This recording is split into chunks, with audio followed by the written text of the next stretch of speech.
Wie mag 'n COC uitreik? Ja, jy moet geregistreer wees by die departement van arbeid. Die hoofdirekteur van hy moet hom teken. So, basies wat gebeur is, kyk, jy gaan doen jou ambag en jy doen jou vaktoets en jy word 'n gekwalifiseerde elektriesien. Dan gaan skryf jy eksamen oor regulasies. Nou, daar's 2 eksamens wat jy skryf. Ek het hom gedoen en ek dink in 2005.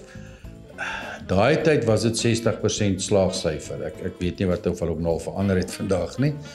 Maar dan doen jy daai 2 eksamens en as jy hulle deurgekom het, dan doen jy by die departement van arbeid stuur jy al jou goeders in en dan kry jy jou sertifikaat of jou kan ek nou maar sê jou registrasie